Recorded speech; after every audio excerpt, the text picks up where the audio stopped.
حضرت امام احمد بن حنبل کے حالات اور گن۔ سادھنا سیم میں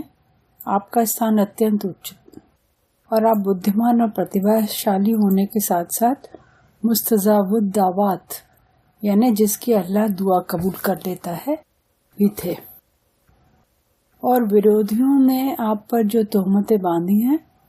آپ کی ذات اس کی پوری طرح سے پاک و صاف ہے۔ آپ کے بیٹے ایک بار یہ حدیث بیان کر رہے تھے کہ خدا نے حضرت آدم کا خمیر اپنے ہاتھ سے گودا، اور حدیث بیان کرتے ہوئے آپ نے اپنا ہاتھ لمبا کر دیا، لیکن امام احمد نے منع کرتے ہوئے کہا کہ جب یدو اللہ کا مطلب بیان کیا کرو تو ہاتھ لمبا کر کے نہ سمجھایا کرو۔ امام صاحب نے بہت سے چوٹی کے بزرگوں سے ملاقات کی ہے، اور بشر حافی کا ختم تو یہ ہے کہ امام حنبل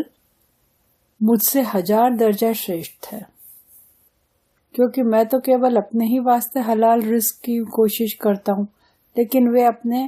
گھر پریوار کے لیے بھی حلال رزق حاصل کرتے ہیں۔ اور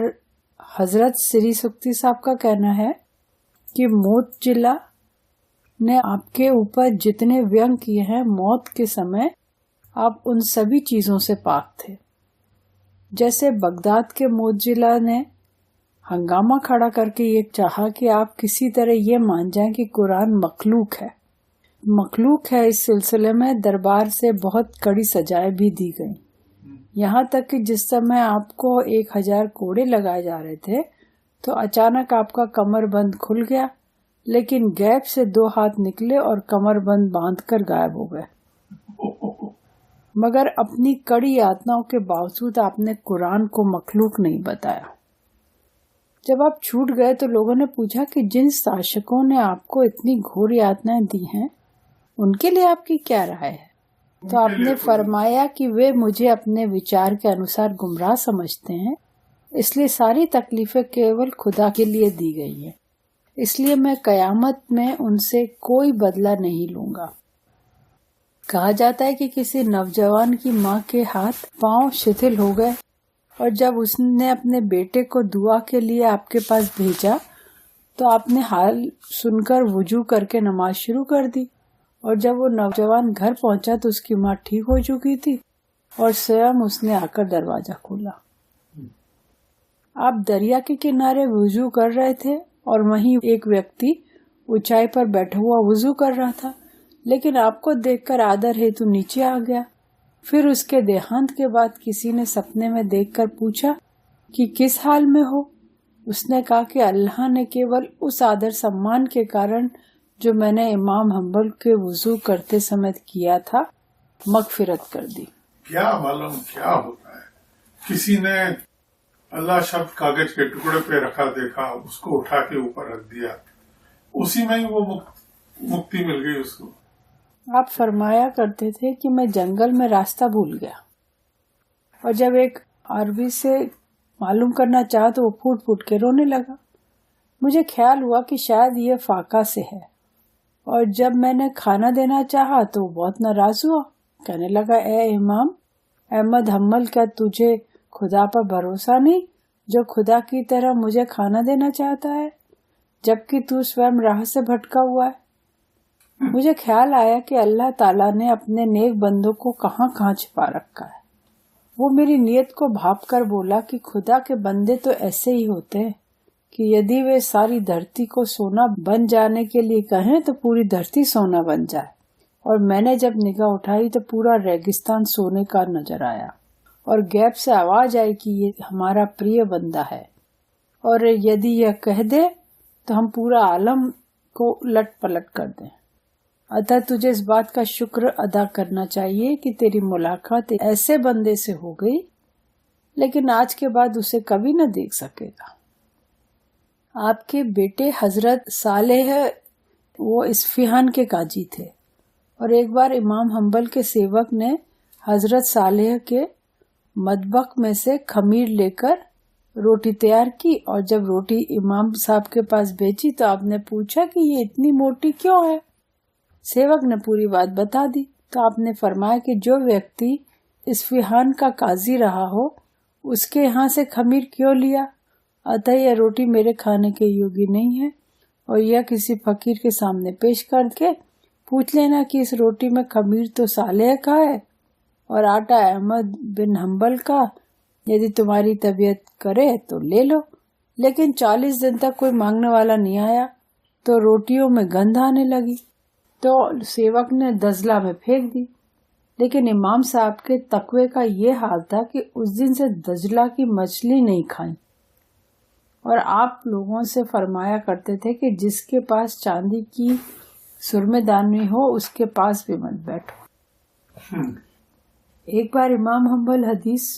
سننے کے لیے حضرت سفیان ثوری کی سیوا میں مکہ پہنچ گئے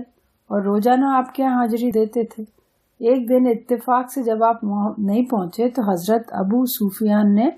سیوک کو بھیج کر حال پوچھا، اور جب سیوک پہنچا تو دیکھا کہ کپڑے دھوبی کو دیے ہیں اور سویم ننگے ہیں، اور جب سیوک نے کہا کہ آپ مجھ سے کچھ رقم لے کے لباس تیار کرا لیں تو آپ نے منع کرتے ہوئے کہا کہ میرے ہاتھ کی لکھی ہوئی ایک کتاب ہے، اسے بیچ کر 10 گج ٹاٹ لا دو تاکہ میں کرتا و تحمد تیار کر سکوں۔ اور جب اس نے کہا کہ یدی اجازت ہو کتاب خرید لوں، آپ نے فرمایا کہ نہیں، ٹاٹ ہی کافی ہے۔ کیا؟ اس نے کہا کہ اجازت ہو تو کتاب میں خرید لوں، تو انہوں نے کہا نہیں، ٹاٹ ہی کافی ہے۔ ایک مزدور جو آپ کے یہاں کام کرتا تھا، جب وہ شام کو جانے لگا تو آپ نے شیشے سے کہا کہ اسے مزدوری سے کچھ ادھک رقم دے دو، اور جب شیشے نے کہا کہ اس نے تو پہلے ہی انکار کر دیا، اب شاید نہیں مانے گا، آپ نے فرمایا کہ اس سمے جو اسے زیادہ کا لالچ نہیں تھا، مگر ہو سکتا کہ اب کچھ زیادہ لالچ پیدا ہو گیا۔ ایک بار آپ نے ایک طباق بنیے کے یہاں رہن رکھایا، اور جب چھڑانے پہنچے تو بنیے نے 2 طباق آپ کے سامنے رکھتے ہوئے کہا کہ ان میں سے جو آپ کا ہو لے لیجئے، کیونکہ میرے دماغ میں نہیں آ رہا کہ آپ کا طباق ان میں سے کون سا ہے۔ یہ سن کر آپ خاموشی سے بنا طباق لیے واپس آ گئے، دونوں چھوڑ دی۔ اور یہ کہہ کر تقویٰ کی وجہ تھی کہ بنیے کو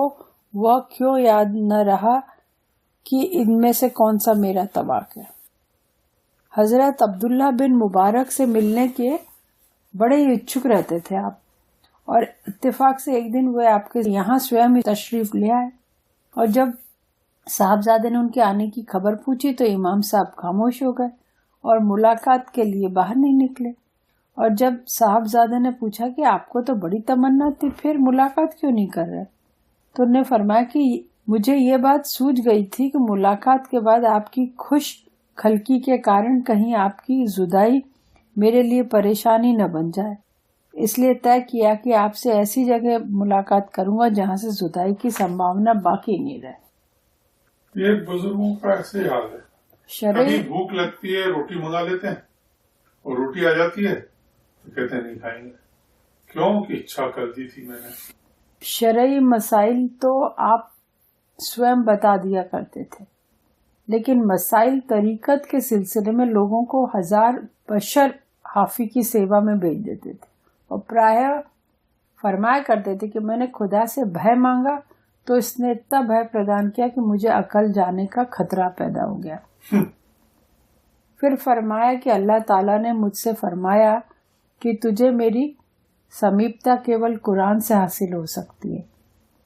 پھر فرمایا کہ کرموں کی محنت سے چھٹکارا کا نام نشٹھا ہے، اور خدا کے حوالے کر دینے کا نام رضا۔ جب لوگوں نے محبت کا مطلب پوچھا تو فرمایا کہ جب تک بشر حافی زندہ ہے ان سے معلوم کرو۔ پھر سوال کیا کہ زہد کس کو کہتے ہیں، تو کہا کہ لوگوں کا زہد تو حرام چیزوں کو چھوڑ دینا ہے،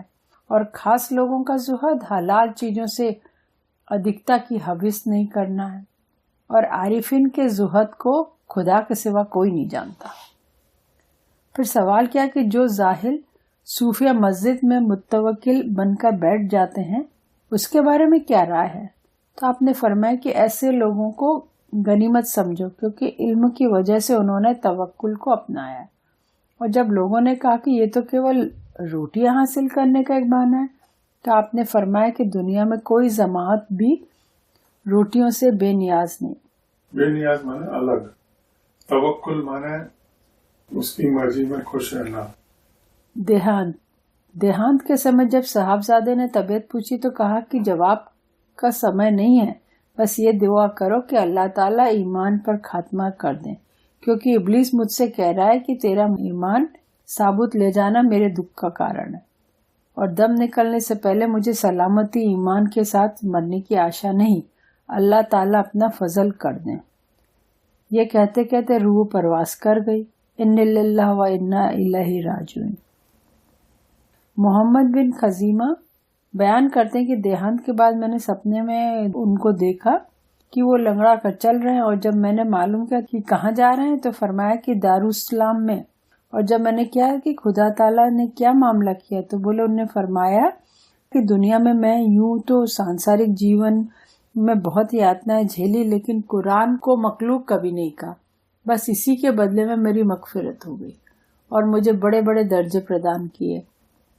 پھر فرمایا کہ جب اللہ تعالیٰ نے مجھ سے پوچھا کہ جو دعا تم کو سفیان ثوری رحمۃ اللہ علیہ نے بتائی تھی وہ سناؤ، تو میں نے وہ دعا سنا دی. یعنی اس کا ارتھات یعنی اے اللہ، ہر چیز تیرے قبضے قدرت میں ہے اور تو ہی ہر چیز پر سمرتھ ہے، اور وہ مجھ کو پردان کر دے، اور مجھ سے مت پوچھ کیا مانگتا ہے.